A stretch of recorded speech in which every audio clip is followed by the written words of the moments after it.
Welcome back. The Bahamas getting financial help to promote foreign trade, its customs operations, fight poverty, and more. Olivia's Munnings tells us that the help is coming from the Inter-American Development Bank. A $16.5 million credit will boost international trade by enhancing the ability of customs to collect revenue by strengthening management, modernizing operations, boosting borders monitoring, and developing the institutional trade platform. A second $7.5 million loan will help fight poverty through the consolidation of existing programs into a conditional cash transfer program focused on changing behavior to improve educational achievement and a healthier lifestyle, including obesity control programs among children from poor households. The IDB's project's team leader, Mario Umana, said in a release that although the Bahamas is a vibrant economy, the country is somewhat isolated from international trade circles, and as a result of the changes and the technical support to be implemented under this program, the Bahamas will have modern and agile customs operations, and the country will be in a better position to join the World Trade Organization. The modernization and strengthening of customs institutional and operational capacity should reduce the negative impact of revenue-related offenses, such as misclassification, valuation, and contraband, the average time to clear an import declaration from 24 to 7.2 hours, the cost of preparing an import-export declaration by use of electronic submission, the clearance time of imports from the time of physical arrival to exit from customs facilities from 72 to 24 hours, and the revenue collection costs by 15%. Regarding poverty alleviation, educational achievement, and a healthier lifestyle, with the IDB's assistance, the number of high school graduates in the Bahamas is expected to rise substantially, while students performing below the required standard for graduation will be required to attend remedial lessons in order to receive the transfer. When dealing with obesity, the program is expected to reduce children's body mass index through a series of prevention programs, including school curriculum that comprises healthy eating, physical activity, and body image, nutritional quality improvements of food supplies in schools, support to healthy cultural practices, and support for teachers, health providers, and families to implement health promotion strategies and activities, including a reduction of time spent by children before television and computer screens. Olivia's Munnings, ZNS News. Well, taxi drivers serve on the front line of the hospitality industry, and while many of them are true ambassadors, president of the Taxi Cab Union says others are not. Carla Palmer has more. He's been in the taxicab business for most of his adult life and has been a catalyst for change within the organization. However, there are some changes President of the Bahamas Taxicab Union, Leon Griffin, says he's not had a hand in or cares for, and he's calling on the relevant authorities to correct. We have people calling the union and complaining that they caught a taxi yesterday and this person can't even speak English. This person do not know where to carry them. You see? And I'm wondering, well, how is it that these people are able to get into the system? One would have thought that the taxi service was reserved for Bahamians. You see? I've been getting this information saying that as long as you've got a work permit, and it's hogwash. It's hogwash, okay? It shouldn't happen. Mr. Griffin wants proper vetting of taxi cab drivers. In the days of Sir Clifford Darling and those, nobody, I'm telling you, drive taxi except Bahamians. Nobody but Bahamians, okay? Because we know we think, so to speak. We know where to go, how to do these things. And we continue to get complaints.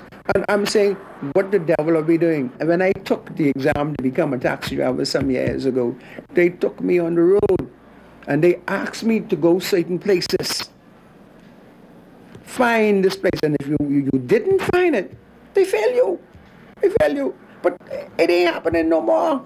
The Taxi Cab Union president alleges that the industry is also threatened by convicted criminals. We also have people who are in the system with criminal record, okay? As a matter of fact, I see a fellow who was standing up over the wall at Government House just the other day, and he had on his prisoner's uniform. only to find out last week I see him smiling out on Bay Street, and he's driving taxi. He's driving taxi. Okay? And if you check it, these guys have record for drugs. So what they do? They sell the drugs to the tourists. Okay? You got people in the system who is involved with sexual offenses. Okay?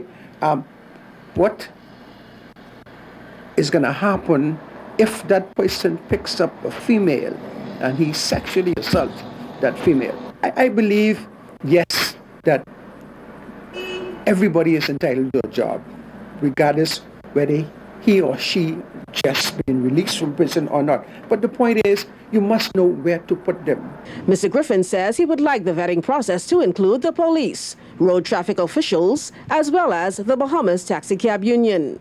As a matter of fact, right now, I would say when your license is about to be renewed, we need to go back and check, to ensure that you are the correct person to be in the system. Carla Palmer, ZNS News. Now, as tourism officials tap markets like Latin America, those in the industry are encouraged to learn foreign languages. Echoing that call is Vice President of the Bahamas Hotel Association, Frank Camito. The retail shops are losing out on a tremendous opportunity to generate additional sales by not having adequate language skills in their shops. And we've surveyed it. You did a survey with us, and we found the extent to which they don't have the language, multilingual skills in their sales force is alarming. They're literally letting money walk away from them. Tourism Representative Sheena Newton agrees, encouraging more industry professionals to learn another language. Key to good customer service to the Latin American visitor is to be able to communicate with them in their own language. So, what has been the feedback from our visitors from Latin America? Well, last year, August, we did a survey of Copa Airline passengers, and this is what they said to us.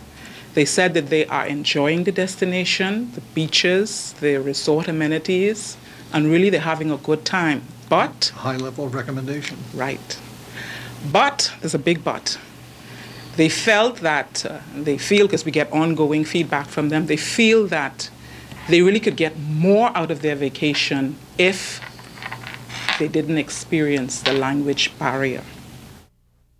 Now, the One Family Junkanoo Camp closing out today in grand style. The event is a part of the group's contribution to community development. Fern Carey has that story. The One Family Junkanoo Camp is a treasured tradition in the Bain and Grandstown community where one family has its roots. Now, in its 14th year, participants learned more about the fundamentals of Junkanoo, among other things, during the week-long event. As Junkanoo expert, Arlene Nash Ferguson. The main thing is to teach them national identity and pride and to understand the true meaning of Junkanoo, that it goes beyond competition. It's a gift to the people of the Bahamas, and they should treasure who they are, and they should respect themselves as human beings first and then as Bahamians. And then, of course, when all of that was said and done, it's a warrior camp. Meantime, coordinator Sedina Lavardi believes the camp plays a pivotal role in boosting Bahamian culture. Some of the things that they learned was to be very proud of their culture, proud of their people, proud of our history that makes us a great nation. And so while learning how to pace as well as use the instruments used in Junkanoo, they also learn how to be very patriotic. Meantime, this camper can't wait to enroll next year. I had a wonderful time, and I learned how to be Africans came to Bahamas. I learned how to be a proud Bahamian. Now this year, participation was down due to the police camp also taking place at C.R. Walker School. However, One Family Chairman Bernard Porky Dorset already has a plan to combat that next year. So we're thinking now whether we'll probably amalgamate with the police and we do the Junkanoo aspect of it. But, you know, with the Junkanoo, we found that these some of these same kids come back to eventually in our group. The One Family Junkanoo Camp closed out this Friday. Fern Carey, ZNS News. Welcome Welcome to tonight's edition of the Business Beat, sponsored by Royal Fidelity. Good evening, Bahamas. I'm Altaviz Munnings. Let's take a look at what's making business news today. While on Grand Bahama this week, Prime Minister Perry Christie announced that his government has been discussing potential business opportunities for Grand Bahama with investors interested in the tourism and industrial sectors. The Prime Minister also revealed that they are working closely with the Grand Bahama Port Authority to bring about positive economic results for the island. Mr. Christie is recognizing that Grand Bahama is confronted with crippling economic conditions that have resulted in high unemployment. The National Insurance Board disbursed $10 million for the unemployment scheme in 2011. National Insurance Board Director Aldrin Cargo confirming to Fidelity Business that some $40 million has already been spent since the unemployment program launched in 2009. Mr. Cargo's comments will be featured on the television program You and Your Money this Monday on ZNS TV 13. In international business, internet giant Google reported a jump in sales and profits for the 3 months of the end of June in its first results statement since taking over Motorola Mobility Holdings. Net income for the quarter was $2.79 billion. Remember, you can send us an email or join us on www.znsbahamas.com or become our friend on ZNS's official Facebook page. And that will end tonight's edition of the Business Beat, sponsored by Royal Fidelity. I'm Altaviz Munnings. Thanks so much for watching. So much to talk about in sports tonight.